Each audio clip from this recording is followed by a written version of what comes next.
My name is Tammy Gomez, and I'm a performing artist, poet, playwright, and theater artist as well. And I'm based in North Texas.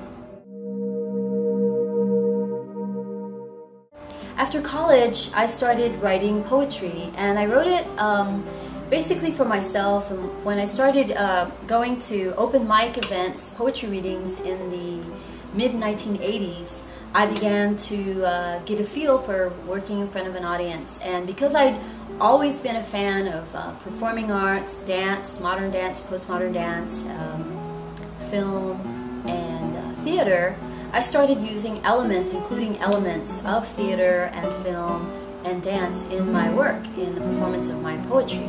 And this was before the term spoken word came to be.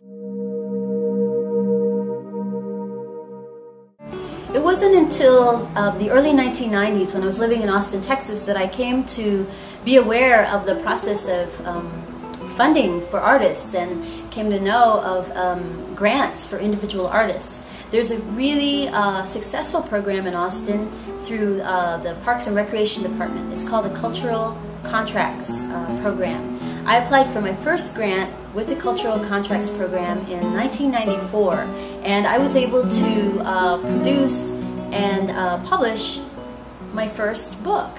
And it was an anthology of poetry by women who live in Austin.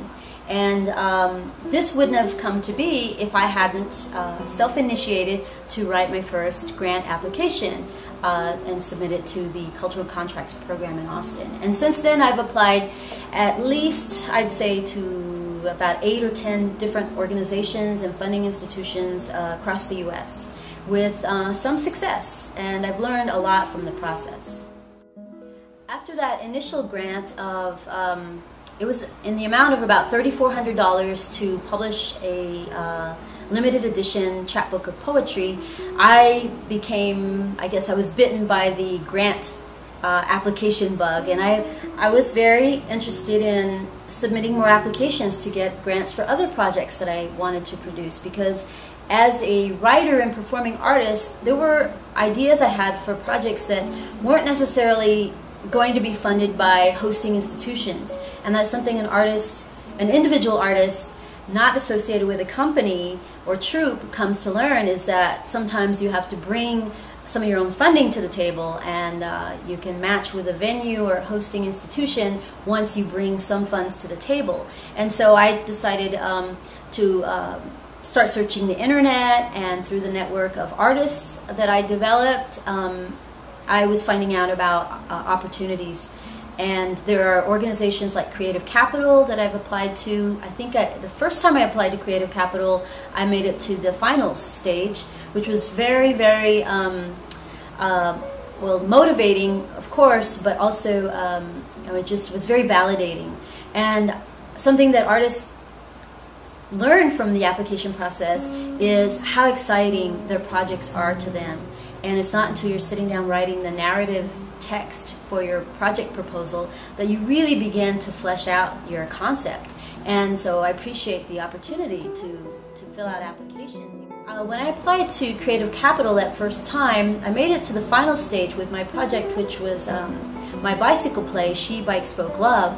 And even though I wasn't selected for funding, one of the people on the panel, Kevin Chen, who was in New York evaluating Creative Capital applications, he remembered my name all the way back to San Francisco, and he sits on the board of Headland Center for the Arts. And when they were coming to a place where they needed to come up with new artists to invite for residencies, my name came up at his suggestion because of his experience on paper with me, because he'd read my project proposal. He'd never met me before, had never seen me perform. And because of his suggestion, I was invited to Headland Center for the Arts in Sausalito, California, where I spent the month of March 2003 in a full month paid residency, getting to work and develop new contacts and perform in the Bay Area. Even though I didn't get funding through Creative Capital for She Bike Spoke Love, I didn't want that project to die. I just put it aside, as artists often do, and then when it's time to bring it up again and try to seek funding for it, you do that. So I submitted a an application to NALAC, National Association of Latino Arts and Culture, resubmitting or proposing that project to this institution, and I did get funding for that.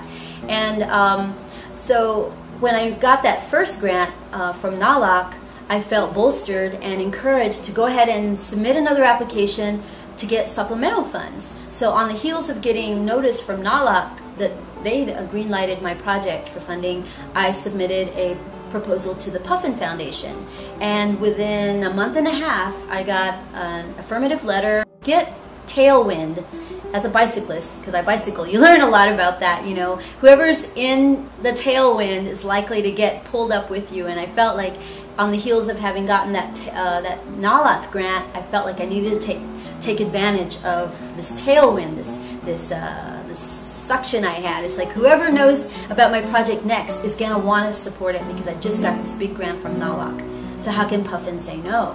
Especially if it has kind of environmental awareness aspect to it, and it, you know, it's a project that involves Latinos, Latina artists. There's an organization in Austin called the Writers League of Texas, and there was a project proposal I have, and many of my projects actually have to do with creating events and supporting the artistry of other people, and I merely serve as a producer or a kind of a sponsoring agent. In 2003, I got a grant from the Writers League of Texas, which provided touring funds for some Texas artists from Austin and San Antonio and Houston to have their travel expenses covered, so they were able to come to a film screening at the Rosemarine Theater. So you know, that's a very specific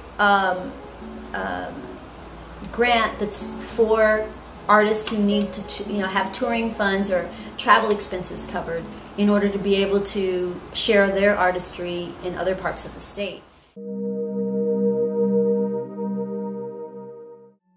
An independent artist or individual artist can benefit from becoming part of a network. You can be part of a real-time, face-to-face network by going to events where other artists such as yourself are likely to be socializing or exchanging ideas. I stay apprised of opportunities through those networks I'm a part of, reading blogs, and now I'm on Facebook and MySpace. I use social networking media as much as possible for networking and staying attuned to opportunities. Really kind of basic, but I think it's crucial, and it's worked for me, is to maintain an archive. I keep all of my applications, all of my award letters, notification letters, whether yay or nay, in a file box, and I keep them in chronological order. It's a way for me to maintain a record of what I've applied for. It's also good for tax. And having those applications archived for me allows me to go just quickly and retrieve any one of them and remember how passionately I felt about a proposal or a project. Whether or not it was funded, I find that I can get re-excited about that project. I'm now part of an organization called United States Artists, which might be of benefit to new and upcoming artists to see what this kind of cutting-edge opportunity is about. And it's about matching artists, I'd say awarded artists, funded artists, previously funded artists with potential funders and sponsors. My play, She Bike Spoke Love, to Austin in 2012, and I have received funding that I raised through the United States Artists website, but also the hosting organization, Mexican American Cultural Center, MACC, the MAC, is also going to be committing some funds towards supporting that production in May of next year. But I have chosen to also throw in, and this was not their at their request, it was something I wanted to do, is create some outreach and educational activities for Latino youth or youth of color that looks at greening the barrio, which is a concept that comes across in the play, in the script itself, about helping to bring more Latinos to consciousness about greening, perspectives and living a more eco-conscious life.